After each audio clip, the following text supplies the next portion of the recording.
So guys, നമ്മുടെ അതിരടിയും കറുപ്പും രണ്ട് പടം ഇപ്പോൾ തിയേറ്ററിൽ ഇറങ്ങിയിട്ട് ഓൾമോസ്റ്റ് ഒരു മാസത്തോളമായി.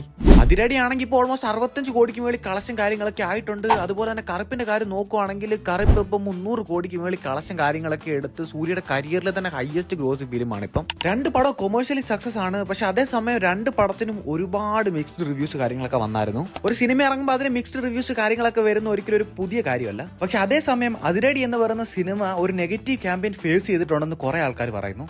കറുപ്പിന്റെ കാര്യത്തിൽ ഇതൊന്നുമല്ല, പടം പോരെന്ന് പറയുന്നവരുണ്ട്, പടത്തിൽ ലോജിക്കില്ലെന്ന് പറയുന്നവരുണ്ട്, പടം കാന്താരൊക്കെ വെച്ച് കമ്പയർ ചെയ്യുന്ന ആൾക്കാർ വരെയുണ്ട്. ഇവൻ തിയേറ്ററിൽ പടം കണ്ടുകൊണ്ടിരിക്കുന്ന ആൾക്കാർക്ക് ബാധ വരെ കയറുന്നുണ്ട്. അതൊക്കെയാണ് നമ്മൾ ഓരോ വീഡിയോസിലൊക്കെ കാണുന്നത്. ശരിക്കും അതിരടി എന്ന് പറയുന്ന സിനിമ ഡിസേർവ് ചെയ്തൊരു സക്സസ് അതിന് കിട്ടാതെ പോയിട്ടുണ്ടോ? അതുപോലെ തന്നെ കറുപ്പെന്ന് പറയുന്ന സിനിമ ഒരു ഭയങ്കര ഓവർ റേറ്റഡ് പടമാണോ, അതോ അതിന് കാന്താരയൊക്കെ വെച്ച് കമ്പയർ ചെയ്യാനുള്ള ഒരു പടം ഉണ്ടോ? സോ എന്തായാലും നമുക്ക് ഇതിനെക്കുറിച്ച് നോക്കാം. അപ്പൊ എല്ലാവർക്കും വെൽക്കം.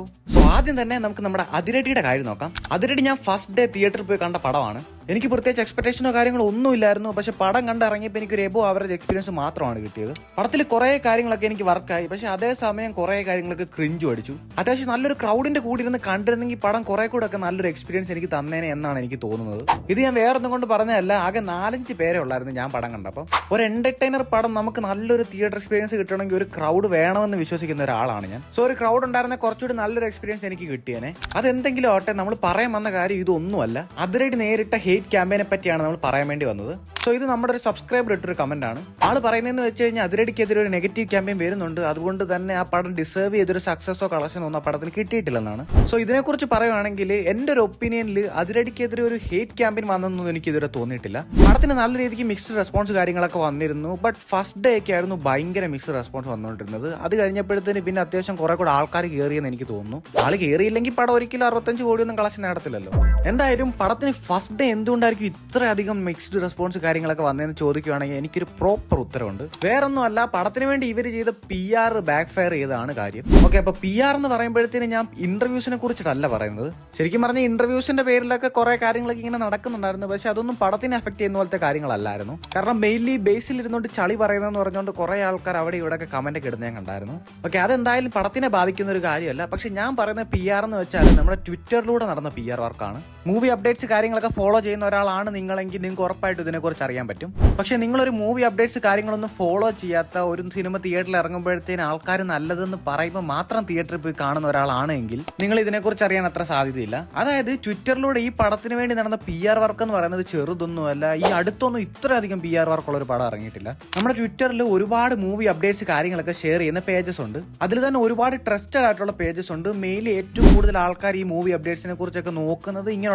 പേജസിലൂടെയാണ്. സോ നിങ്ങളൊന്ന് ആലോചിച്ച് നോക്കുക, പെട്ടെന്ന് ഒരു ദിവസം ഇങ്ങനെയുള്ള ട്രസ്റ്റഡ് ആയിട്ടുള്ള പേജസ് എല്ലാവരും കൂടെ പറയുവാണ് അതിരടി 100% ബ്ലോക്ക് ബസ്റ്റർ ആണ്, അടുത്ത 100 കോടി ലോഡിംഗ് ആണെന്ന്. ഇത് ജസ്റ്റ് ഒരു പേജ് അല്ല പറയുന്നത്. ഓൾമോസ്റ്റ് നമ്മൾ ഏറ്റവും കൂടുതൽ ആൾക്കാർ ശ്രദ്ധിക്കുന്ന പേജസ് ആയിട്ടുള്ള ഒരു 4-5 പേജസ് ഈ സെയിം കാര്യം തന്നെ പറയുവാണ്. എല്ലാ പേജസ് സെയിം കാര്യം തന്നെ പറയുന്നതുകൊണ്ട് ഉറപ്പായിട്ടും അത് PR ആണ് എന്ന് കുറെ ആൾക്കാർക്കൊക്കെ മനസ്സിലായി. ബട്ട് എന്തായാലും ഇത് നല്ല രീതിക്ക് തന്നെ പടത്തിന് ബാക്ക് ഫയർ ചെയ്തിട്ടുണ്ട്. ഇനി ഇത് എങ്ങനെയാണ് ബാക്ക് ഫയർ ചെയ്തതെന്ന് ചോദിക്കുവാണെങ്കിൽ ഭയങ്കര സിമ്പിൾ ആണ്. കാരണം ഈ ട്വിറ്ററിൽ നിന്നാണ് ഈ പറയുന്ന റൂമേഴ്സ്, ഈ മൂവി അപ്ഡേറ്റ്സ് കാര്യങ്ങളൊക്കെ ബാക്കി എല്ലാ പ്ലാറ്റ്ഫോംസിലേക്ക് എത്തുന്നത്. ആൻഡ് ഇതൊക്കെ കണ്ട് എക്സ്പെക്ടേഷനോടെ ആയിരിക്കും ഓരോ ആൾക്കാരും തിയേറ്ററിലേക്ക് പോകുന്നത്. അവർ തിയേറ്ററിൽ പോയി പടം കാണുമ്പോഴത്തേക്കും അവരുടെ എക്സ്പെക്ടേഷൻ അനുസരിച്ച് പടം വരത്തില്ല. അപ്പോൾ ഉറപ്പായിട്ടും പടത്തിന് നെഗറ്റീവ് റിവ്യൂസ് കാര്യങ്ങളൊക്കെ വരും. അതിലിപ്പോൾ ഒന്നും ചെയ്യാൻ പറ്റത്തില്ല. കാരണം പടത്തിന്റെ PR ടീം തന്നെ പൊലിപ്പിച്ച് പടം ഇത്രയും വരുമെന്ന് പറഞ്ഞിട്ട് ആൾക്കാർ പടം പോയി കാണുമ്പോൾ അത്ര ഇല്ലെങ്കിൽ ഉറപ്പായിട്ടും അങ്ങനെ വരും. ആൻഡ് അതുകൊണ്ട് തന്നെയാണ് പടത്തിന് ഫസ്റ്റ് ഡേ അത്രയധികം മിക്സ്ഡ് റെസ്പോൺസ് കാര്യങ്ങളൊക്കെ വന്നതും. ഈ ഒരു PR ബാക്ക് ഫയർ ചെയ്ത് അല്ലാതെ പടത്തിനൊരു നെഗറ്റീവ് ക്യാമ്പയിൻ വന്നതായിട്ടൊന്നും എനിക്ക് ഫീൽ ചെയ്തിട്ടില്ല.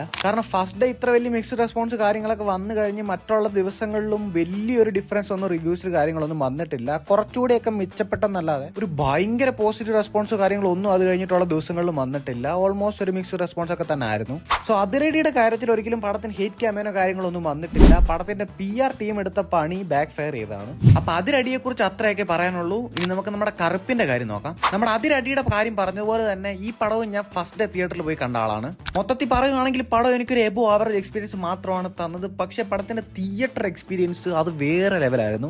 കാരണം അതിരടിയിൽ എനിക്ക് എന്താണോ മിസ്സായത് അതെനിക്ക് ഇവിടെ കിട്ടി. അതിരടി കണ്ടപ്പോൾ എൻ്റെ കൂടെ ആരുമില്ലായിരുന്നു പടം കാണാൻ. പക്ഷെ കറുപ്പ് കണ്ടപ്പോൾ ഓൾമോസ്റ്റ് ഹൗസ്ഫുൾ ആയിരുന്നു ഷോ. അപ്പൊ നല്ലൊരു ക്രൗഡിന്റെ കൂടെ ഇരുന്ന് കണ്ടുകൊണ്ട് തന്നെ എനിക്ക് അത്യാവശ്യം നല്ലൊരു എക്സ്പീരിയൻസ് ആയിരുന്നു പടത്തിൽ നിന്ന് കിട്ടിയത്. കിട്ടില്ല തിയേറ്റർ എക്സ്പീരിയൻസ്. പടത്തിൽ ഓരോ റെഫറൻസ് കാര്യങ്ങളൊക്കെ വരുമ്പോഴത്തേക്ക് ഇങ്ങനെ തിയേറ്റർ കടന്ന് ഇളകുമായിരുന്നു. സോ അതുകൊണ്ട് എനിക്ക് നല്ലൊരു എക്സ്പീരിയൻസ് കിട്ടി. ഒരു പക്ഷേ ഇങ്ങനെ ക്രൗഡൊന്നും ഇല്ലാതായിരുന്നു ഞാൻ പടം കണ്ടിരുന്നെങ്കിൽ ഒരു പക്ഷേ എനിക്ക് ഇത്ര നല്ലൊരു എക്സ്പീരിയൻസ് കിട്ടത്തില്ലായിരുന്നു. കാരണം അതുപോലെ തന്നെ എഴുതി വെച്ച് തരാൻ കറുപ്പൊക്കെ OTT വന്നു കഴിഞ്ഞാൽ അതിന് വരാൻ പോകുന്ന നെഗറ്റീവ് റിവ്യൂസിന് കയ്യും കണക്കും കാണത്തില്ല. കാര്യം വേറൊന്നുമല്ല, ഈ പടമൊക്കെ തിയേറ്ററിൽ മാത്രമേ വർക്ക് ആവത്തുള്ളൂ. OTT-യിലൊക്കെ കാണുവാണെങ്കിൽ ഒരു 90% ആൾക്കാർക്ക് ഇത് വർക്ക് ആകാൻ പോകുന്നില്ല. അപ്പൊ അതാണ് കറുപ്പെന്ന സിനിമയെ കുറിച്ച് എനിക്ക് പറയാനുള്ള കാര്യങ്ങൾ. ഇനി നമുക്ക് മറ്റുള്ള ആൾക്കാരൊക്കെ പറഞ്ഞ കുറച്ച് കാര്യങ്ങൾ നോക്കുവാണെങ്കിൽ കുറെ ആൾക്കാരൊക്കെ പടത്തിൽ ലോജിക് ഇല്ലെന്നൊക്കെ പറയുന്നുണ്ടായിരുന്നു. ഈ പടത്തിൽ ലോജിക് ഇല്ല, ഈ പടത്തിൽ സൂര്യ ചെയ്യുന്ന കാര്യങ്ങളൊന്നും അക്സെപ്റ്റ് ചെയ്യാൻ പറ്റുന്നില്ല എന്നൊക്കെയാണ് ആൾക്കാരൊക്കെ പറഞ്ഞത്. ഇതിനെക്കുറിച്ച് പറയുവാണെങ്കിൽ കറുപ്പ് എന്ന പടത്തിൽ ലോജിക് ഇല്ല എന്ന് പറയുന്നതിന്റെ അത്രയും വലിയ മണ്ടത്തരം വേറെ ഒന്നുമില്ല. കാരണം വേറൊന്നുമല്ല, പടം ഓൾറെഡി ഫാന്റസിയാണ്. ദൈവമാണ് ഈ പടത്തിൽ കാണിക്കുന്ന ഓരോ കാര്യങ്ങളും ചെയ്യുന്നത്.